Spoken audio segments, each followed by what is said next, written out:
10 ദിവസത്തെ സന്ദർശനത്തിനായി ഇഗ്നാത്തിയോസ് അപ്രേം തിദിയൻ പാത്രിയാർക്കിസ് ബാവ ഇന്നലെ കേരളത്തിലെത്തി. ഇന്ന് രാവിലെ മലയെക്കുറിശ് ദയറയിൽ അദ്ദേഹം കുർബാന അർപ്പിച്ചു.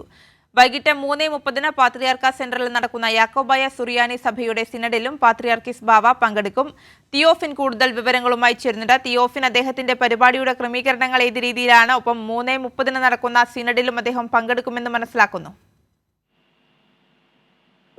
വൈകിട്ട് സിനഡ് നടക്കുന്ന സമയം അല്പം കൂടി മാറ്റിയിട്ടുണ്ട്. വൈകിട്ട് 7 മണിക്ക് ശേഷമാണ് സിനഡ് എന്ന ഒടുവിൽ ലഭ്യമായിട്ടുള്ള വിവരം. അതോടൊപ്പം തന്നെ പ്രധാനമായും ഈ ബെസേലിയോസ് തോമസ് പ്രഥമൻ കാത്തോലിക്ക ബാവയുടെ ഓർമ്മ ദിവസവുമായി ബന്ധപ്പെട്ടാണ് പാത്രിയാർക്കീസ് ബാവ കേരളത്തിലേക്ക് എത്തിയത്.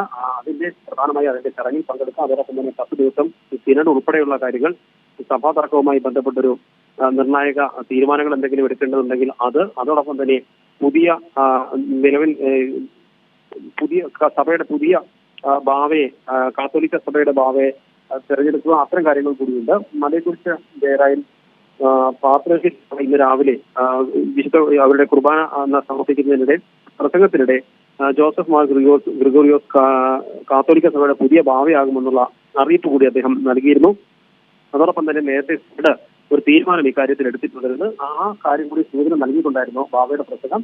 ഒരു നിർണായക സിനഡ് ഇന്ന് വൈകിട്ട് 7 മണിക്ക് ശേഷം ചേരുന്നുണ്ട്. അതോടൊപ്പം തന്നെ ഇന്നലെ രാവിലെയാണ് അദ്ദേഹം കേരളത്തിലെത്തിയത്. 10 ദിവസത്തെ സന്ദർശനത്തിനാണ് എത്തിയതെങ്കിലും സന്ദർശനത്തിന്റെ സമയം വെട്ടിച്ചുരുക്കി അദ്ദേഹം ചൊവ്വാഴ്ച മടങ്ങുമെന്നാണ് ഒടുവിൽ അറിയിച്ചിട്ടുള്ളത്. കാരണം സിറിയയിലെ സംഘർഷാവസ്ഥ കണക്കിലെടുത്താണ് തീരുമാനത്തിൽ മാറ്റം. ഈ 10 ദിവസം നീണ്ട സന്ദർശനം അത് വെട്ടിച്ചുരുക്കി ചൊവ്വാഴ്ച ദമാസ്കസിലേക്ക് മടങ്ങുമെന്നാണ് ഏറ്റവും ഒടുവിൽ നമുക്ക് ലഭ്യമായിട്ടുള്ള വിവരം. അതോടൊപ്പം ഇന്ന് വൈകിട്ട് സെന്റ് അത്തനേഷ്യസ് കത്തീഡ്രലിൽ ബാവയുടെ കബറിടത്തിൽ പ്രാർത്ഥന നടത്തും. അതോടൊപ്പം തന്നെ ഈ ഓർമ്മദിനവുമായി ബന്ധപ്പെട്ട് വിവിധ ഇടങ്ങളിൽ നിന്നായി ഏതാനും തീർത്ഥയാത്രകൾ ഇന്ന് വൈകിട്ട് സെന്റ് അത്തനേഷ്യസ് കത്തീഡ്രലിൽ എത്താനുണ്ട്. ആ കത്തീഡ്രലിൽ ഈ തീർത്ഥയാത്രകൾ എത്തിയ ശേഷം ദേറയിൽ ഒരു ധൂപ പ്രാർത്ഥനയുണ്ട്. ആ ധൂപ പ്രാർത്ഥനയ്ക്കും പാത്രിയാർക്കീസ് ബാവ നേതൃത്വം നൽകും. അതിനുശേഷം നാളെ ഈ ബെസേലിയോസ് തോമൻ പ്രഥമൻ കാത്തോലിക്ക ബാവയുടെ ഓർമ്മ ദിനം, അതുമായി ബന്ധപ്പെട്ടുള്ള കുർബാന, പ്രാർത്ഥന, ഇതിനൊക്കെ മുഖ്യ കാർമ്മികത്വം കൂടി വഹിക്കും.